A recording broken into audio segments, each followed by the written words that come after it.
Yo, how are you guys? I'm Rishabh Gupta. Welcome back to my channel. In today's video, we're gonna review a Chi timer or the drift timer. So, let's begin.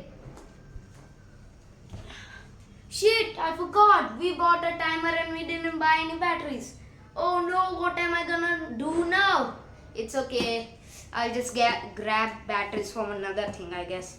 So, let's do this.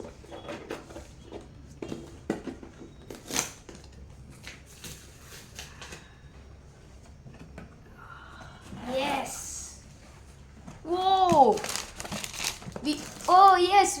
I also bought this mat with it. That's cool.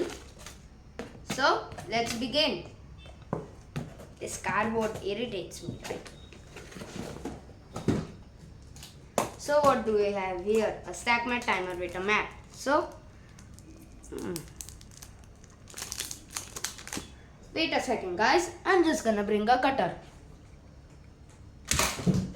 So guys, I have grabbed a cutter and this scissors. So we are gonna cut this.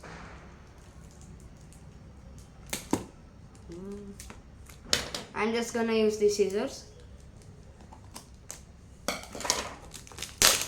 Yes.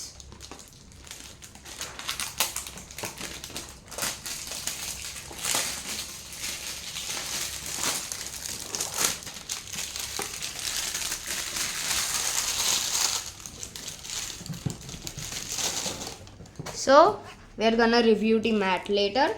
We have the timer. So let's see this. This is a little difficult to open.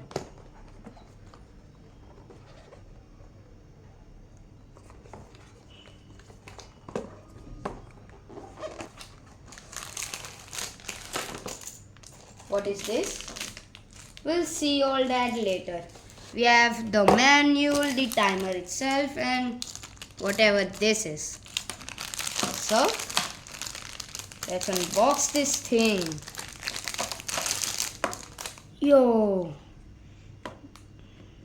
this is good. Let's see the manual.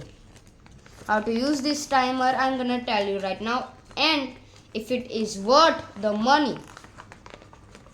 This is a really big manual, man. Let's start this off. Let me just check.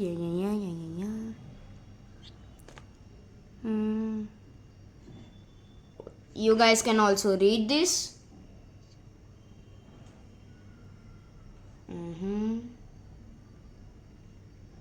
Wow, this is a lot of detail to go off.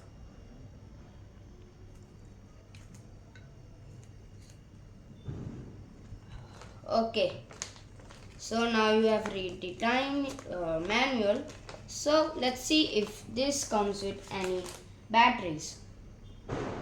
There is this. Let's check. We have to use a screwdriver. This sucks.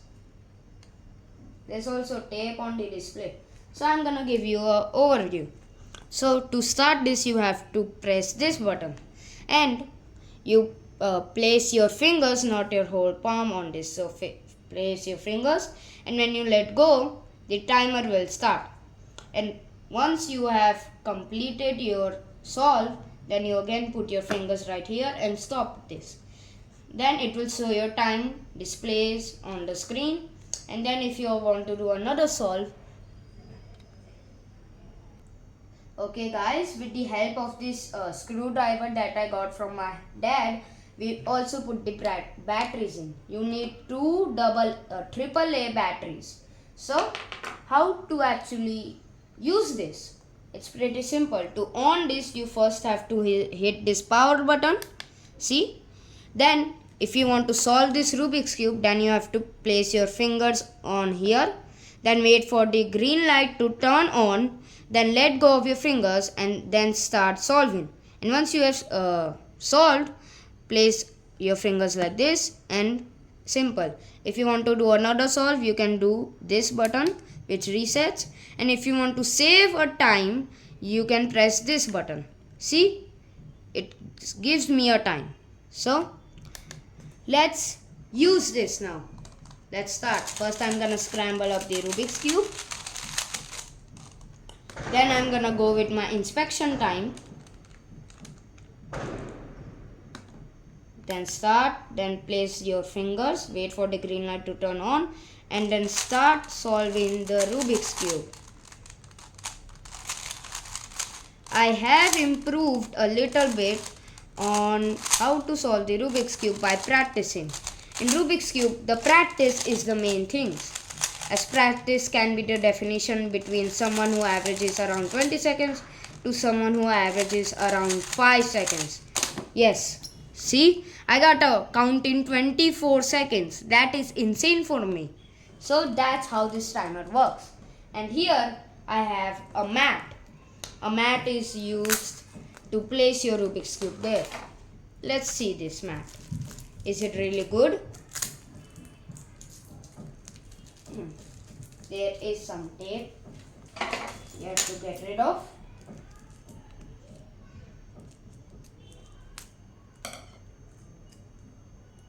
It will take a little bit of time, so please be patient. And look, we have opened our mat. This mat is big.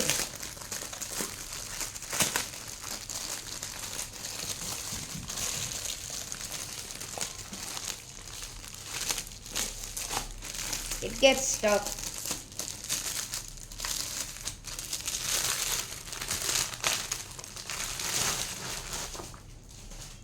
Look guys, don't you think this is a good design? Then on the mat we place our timer here and then cube here. So now let's demonstrate a full solve, and this is also used in competitions. So let's once again do a solve. First I'm gonna scramble up the Rubik's Cube. Then I'm gonna hit the reset button and start my inspection time. Okay.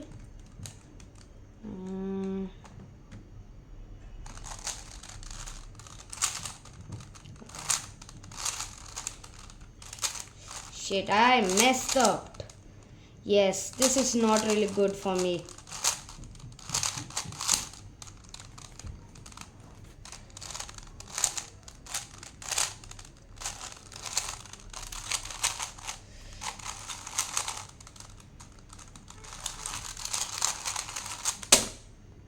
See guys, it's all solved and I got a 27. So I hope you guys like this video and this review, and please put your opinions in the comment section below, and please make sure to subscribe, turn the notification bells on, like and comment. Bye guys.